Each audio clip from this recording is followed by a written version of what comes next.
Hey Diamonds, what's going on? So I watched the episode of Real Housewives of Potomac, and Robyn, girl, you know you steady be pissing Juan off and saying some embarrassing shit to him in front of this camera to make him always walk away from you and them cameramen, girl. Now you gonna tell him you want a prenup this time around.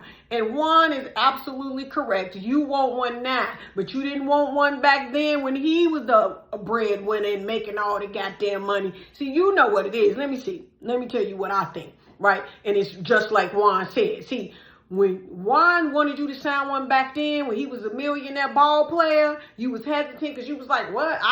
I'm not going to take you for your money and all this. But when y'all divorced, y'all was broke as shit. So now that you're making these Bravo checks and you got them hats selling and shit, now you want him to sign a prenup because you feel his mismanaging money having ass ain't gonna leave you in the poorhouse this second time around. Child, now you want him to sign a prenup. Girl, then gonna say who he was dating was part of the reason why y'all went broke. Girl, Juan know he be walking away. I hope y'all make it to the altar, but it just don't be seeming like it. It don't. And if y'all do make it to the altar, bitch, I hope y'all last.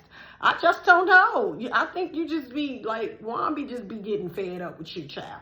But with that being said, Wendy, girl, did you not learn nothing from Lisa over there in Salt Lake City when it comes to making sure your mic is off, bitch? Now, you and Robyn had an argument, right? Because you basically feel Robyn called Mia a liar to her face when questioning her about the cancer story when y'all was skeptical all as a group, right? Then you gonna say, well, you called her a liar. I ain't never called her a liar, right? But then when you walked off and thought you was cool to say it, you said, well, we all know she lying. So you mad at Robyn for what again? And then Robyn, she's so petty. She invited everybody deliberately in front of you. Invited everybody and their kids to a family outing, but you and your kids, girl. And she said she don't care that you feel she's some type of way. But that's true. When you don't want to deal with the parent, you don't invite the kids. Like, listen, I don't like your mama, so y'all can't come over here. Okay? That's just what it is. Okay? It don't make it right. I don't know. But that's what people do. If they don't fuck with the parent, they don't fuck with the kids. Right? With that being said, Mia, girl, if you don't get your I want to join in this group chat ass on somewhere, listen, sis, you know, liars don't like to be called a liar.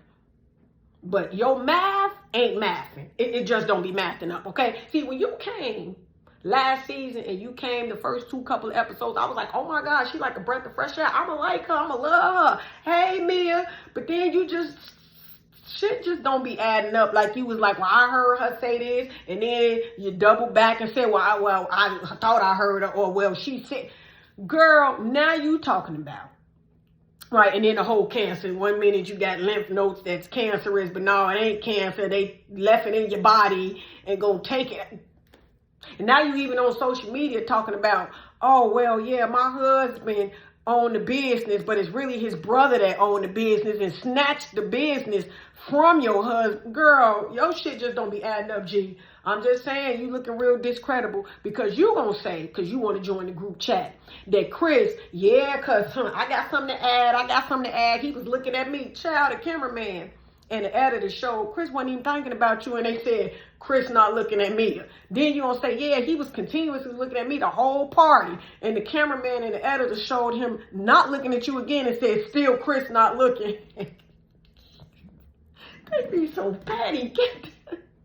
That was funny as shit. So it's just like me, I don't know, girl. You just, yeah, your math ain't mathing. With that being said, Giselle, girl, now you sitting there telling Cameron about this whole you feeling Chris made you feel uncomfortable. See, I'm automatically saying Michael, but you saying Chris, right, made you feel uncomfortable, right? Because you and him was talking in your room after everybody left your room, your glam squad, right? And I believe Chris. I am team Chris and Candace on this. I believe, like Chris said, you know, he was like, yeah, let's leave the door open. We don't want nobody to say, think nothing, because you know how this show is. I need to talk to you, right? Because you just said that he didn't say anything to you that was inappropriate. He didn't touch you, bitch. And when you asked him to leave or said, let's go, he left. So what the hell are you talking about? And shout out to Chris, because like Chris said, well, you had to remind us, Chris, well, she always talking about my penis. So Giselle,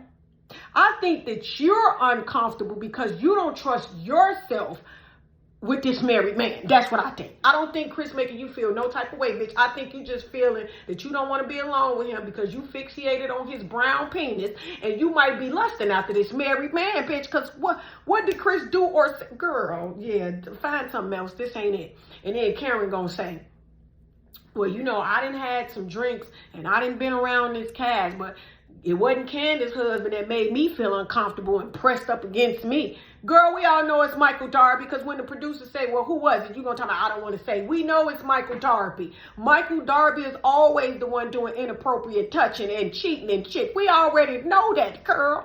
But like Candace say, when his old ass do it, y'all just sweep it under the rug and be like, oh, that's just Michael. But now you want to try and say Chris. Child, Chris is too busy cooking and arguing with his mother-in-law and his wife. He don't want no damn Giselle. He don't want no damn Ashley. And he damn sure don't want no damn Mia. Child, I'm watching.